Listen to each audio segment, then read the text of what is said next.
Halo para pemburu film.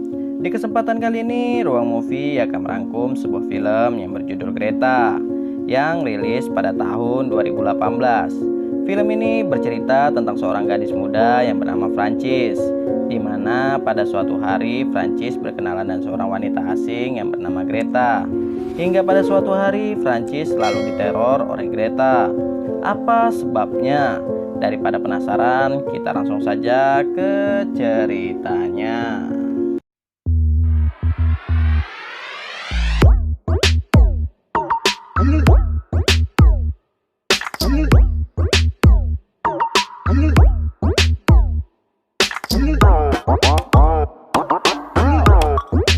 Di awal film, kita akan diperlihatkan seorang wanita yang bernama Francis. Francis ini merupakan seorang pelayan di sebuah restoran. Di saat perjalanan pulang kerja, Francis menemukan sebuah tas milik seseorang yang ketinggalan di kereta. Lalu Francis melihat identitas pemilik tas tersebut.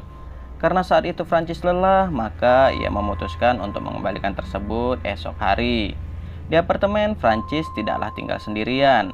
Ia tinggal bersama temannya yang bernama Erika. Erika penasaran dengan isi tas yang dibawa oleh Francis. Ia pun membongkar isi tas tersebut. Nama pemilik itu adalah Greta Hidek. Erika juga menemukan sejumlah uang di tas Greta. Ia berencana akan menggunakan uang itu untuk pergi ke spa bersama Francis. Namun sayangnya Francis menolak semua ide dari Erika. Akhirnya mereka pergi menonton bioskop menggunakan uang pribadi mereka.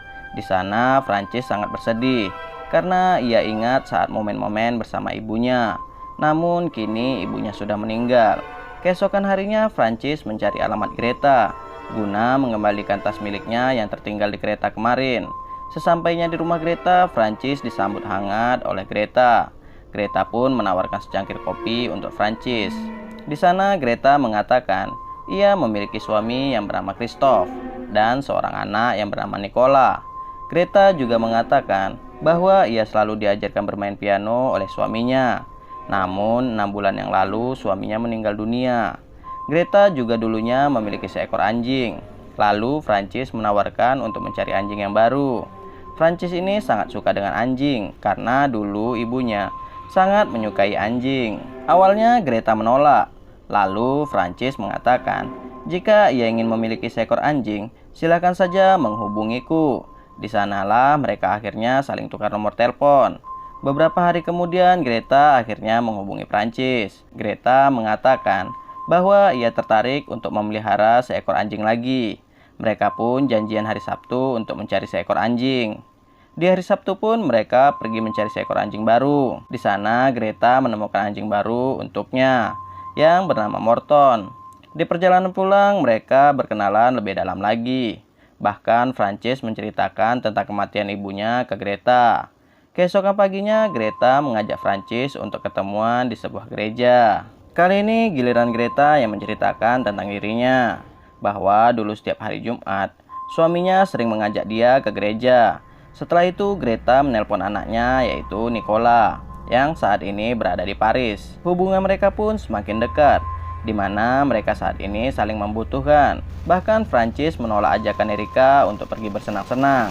Francis lebih memilih untuk pergi masak-masak ke rumah Greta. Di saat Francis mencari sebuah lilin untuk meja makan mereka, Francis menemukan tas yang sama milik Greta. Lalu Francis mengecek isi dalam tas itu. Terlihat semua isi dalam tas itu sama semua.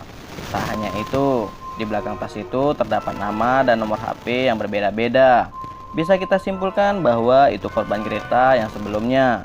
Karena ketakutan, Francis pun langsung ingin pulang dengan alasan bahwa ia sedang tak enak badan. Sesampai di rumah, Francis pun menceritakan kepada Erika apa yang terjadi di rumah Greta tadi. Di saat Francis berangkat kerja, Greta menelpon Francis. Namun Francis lebih memilih mematikan teleponnya. Itu dikarenakan Francis takut menjadi korban Greta selanjutnya. Lalu di saat Francis istirahat kerja, ia melihat teleponnya ada panggilan tak terjawab sebanyak 80 kali dari Greta. Kemudian Francis menelpon Erika. Di sana Erika mengatakan bahwa Greta mencoba menghubungimu terus-menerus, sehingga Erika memutuskan kabel telepon di apartemen mereka. Tak lama kemudian resepsionis memanggil Francis. bahwa ada yang mencari dirinya. Francis tahu bahwa yang ingin menemuinya adalah Greta. Kemudian Francis pun menemui Greta. Di sana Francis mengatakan kepada Greta bahwa ia sudah melihat semua tas-tas di rumahmu dan aku tahu kamu sudah banyak mendapatkan korban. Jadi saya mohon jangan temui aku lagi.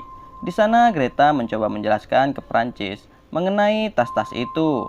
Namun Francis tak mau mendengar penjelasan dari Greta. Keesokan harinya Francis mendengar penjelasan Greta melalui pesan suara yang ia tinggalkan. Di sana Greta mengatakan bahwa itu kesalahan yang pernah ia buat dan itu tak akan terulang lagi. Aku berbuat seperti itu karena aku sudah lama ditinggalkan Nicola. Jadi aku terjebak di sumur kesepian. Di hari berikutnya Greta mengirim bunga via kurir buat Francis. Namun Francis menolak bunga pemberian dari Greta itu. Lalu saat di tempat kerja, Francis melihat Greta berdiri di depan restoran tempat ia bekerja. Bahkan sampai Francis pulang, Greta masih berdiri di depan restoran. Hingga pada akhirnya Francis menelpon polisi. Polisi pun tiba, tapi polisi ini tidak bisa berbuat apa-apa. Itu dikarenakan apa yang dilakukan Greta tidaklah melanggar hukum. Setelah menunggu lama, akhirnya Greta sudah tidak ada lagi di depan restoran. Untuk lebih memastikan, Francis melihat kamera CCTV dulu. Setelah aman, Francis pun pulang. Namun saat di kereta, ia berjumpa dengan Greta. Untungnya Francis cepat keluar dari kereta itu. Akhirnya Francis sampai ke apartemennya. Dia pun naik lift. Setelah ia keluar dari lift, ternyata di sana udah ada Greta yang menunggu Francis. Di sana Francis mengingatkan Greta agar jangan mengganggu dirinya lagi dan menyarankan agar menelpon anaknya Nicola. Namun Greta menolak semua saran dari Francis. Dan Greta mengancam akan meneror Francis terus-menerus. Itu dikarenakan Greta sudah merasa dekat dengan Francis. Setelah itu Greta pun pergi. Keesokan harinya Francis menyelinap ke rumah Greta. Ia ingin mencari alamat dan nomor telepon Nicola. Usaha Francis pun berhasil. Setelah mendapatkan nomor telepon Nicola, Francis pun mencoba menghubungi Nicola. Namun nomor HP Nicola tidak aktif. Jadi Francis hanya meninggalkan pesan suara untuk Nicola. Di malam hari, ayah Francis menelpon dirinya. Ayahnya mengajak Francis untuk berjalan-jalan berdua saja.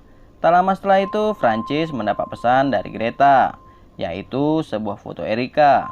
Ternyata saat ini Greta sedang mengikuti Erika. Francis pun langsung menelpon Erika dan memberitahu bahwa Greta sedang mengikuti dirinya. Erika pun langsung pergi dari tempat itu. Tapi Greta tetap mengikuti Erika. Karena khawatir, Francis pun menjemput Erika. Syukurnya mereka selamat. Di pagi harinya ada yang menelpon Francis dan mengajak ketemuan Francis di sebuah warkop. Yang menelpon Francis adalah Alexa. Dia mengatakan bahwa Nicola sudah meninggal. Ia bunuh diri 4 tahun yang lalu. Dan Alexa ini dulunya pacarnya Nicola. Francis pun menanyakan tentang Paris. Namun Alexa hanya menjawab bahwa Nicola tidak pernah ke Paris. Greta hanya mengarang cerita. Greta itu adalah orang Hungaria. Dan Alexa juga mengatakan bahwa Greta itu sakit jiwa. Alexa juga menambahkan bahwa dulu Nicola dipaksa belajar piano oleh Greta hingga tangannya berdarah-darah. Dia juga sering dimasukkan ke sebuah box dan mungkin dia tak pernah selamat dari box itu, yaitu box yang ditaruh di sebuah ruangan di rumah Greta. Di malam harinya Greta datang ke restoran tempat Francis bekerja. Greta minta dilayani oleh Francis. Awalnya Francis menolak, tapi karena pekerjaan, Francis tidak bisa menolak. Di sela-sela melayani Greta, Francis meminta ke Greta agar menjauhinya. Namun tetap saja Greta menolak permintaan Francis dengan alasan bahwa mereka berdua sudah dekat.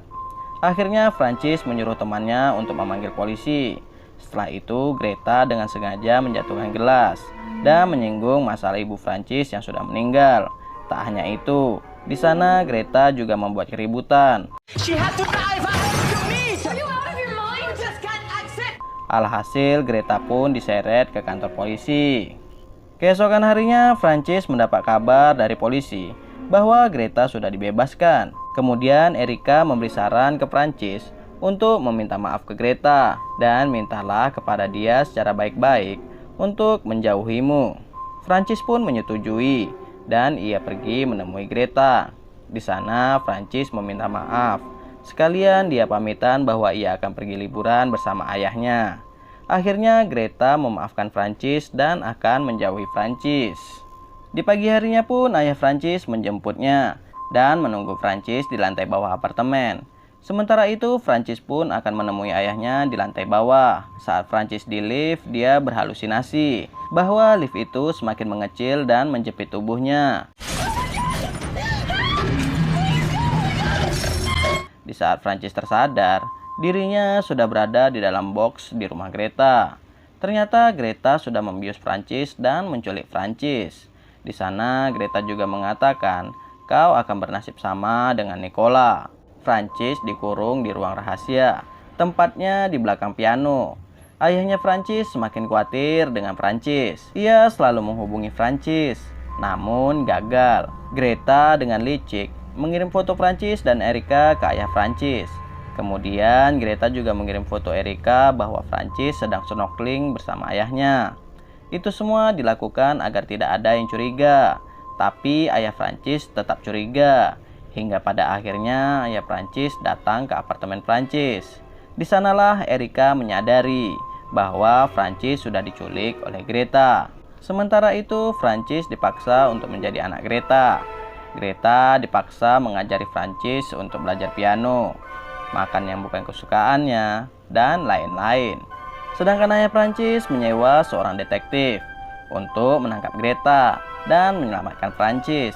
Di saat Francis diajari masak kue, di sana Francis berhasil melukai jari Greta hingga putus. Lalu ia berusaha kabur dari rumah Greta, tapi Francis malah nyasar di ruang bawah tanah. Di sana ia melihat jasad-jasad para korban sebelum dirinya. Tapi sayangnya Francis tertangkap lagi oleh Greta. Saat Francis tersadar, dirinya sudah diikat dalam bak mandi. Lalu Francis dipindahkan lagi di ruang rahasia dalam keadaan diikat. Akhirnya detektif itu berhasil menemukan rumah Greta. Di sana ia melihat-lihat sekitar rumah Greta. Greta datang dan menanyakan siapa dirinya. Detektif ini mengatakan bahwa dirinya sedang mencari seseorang yang bernama Francis. Lalu Greta menyuruh detektif ini untuk masuk ke dalam rumahnya. Di saat dalam rumah, Francis berusaha meronta-ronta meminta tolong dan menyebabkan sebuah jam dekat piano goyang. Saat itu pula detektif ini mengetahui bahwa ada sesuatu di balik piano. Namun sayangnya Greta datang dan membius detektif ini. Detektif ini berusaha menembak Greta, namun sayangnya tembakannya meleset semua. Setelah detektif ini pingsan, Greta pun mengambil senjata detektif ini dan setelah itu jasad detektif ini diletakkan di ruang bawah tanah. Tak lupa Greta juga membersihkan semua kekacauan di rumahnya. Setelah beberapa hari, akhirnya Greta melakukan aksinya kembali, di mana secara sengaja ia meninggalkan tasnya di kereta. Terlihat ada seorang wanita yang mengambil tas itu dan mengantarkan tas itu ke rumah Greta. Lalu seperti biasa, Greta mempersilahkan wanita ini masuk ke rumahnya dan mulai mengajak berkenalan. Di sana pula Francis meronta-ronta meminta tolong. Namun tiba-tiba saja Greta merasa teler. Ternyata tamu Greta adalah Erika. Dan Erika berhasil memasukkan obat penenang ke minuman Greta. Ternyata selama ini Erika dengan sengaja menunggu Greta meletakkan tas di kereta agar ia bisa mengambil tas itu dan menolong Francis. Akhirnya Erika berhasil menyelamatkan Francis. Awalnya Erika ingin membunuh Greta, namun dihalangi oleh Francis. Akhirnya mereka memasukkan Greta ke dalam kotak di ruangan miliknya. Cerita pun berakhir. Oke guys, sekian dulu untuk video kali ini. Jika terdapat banyak kesalahan, saya minta maaf. Sampai jumpa di video Ruang Movie selanjutnya. Bye bye.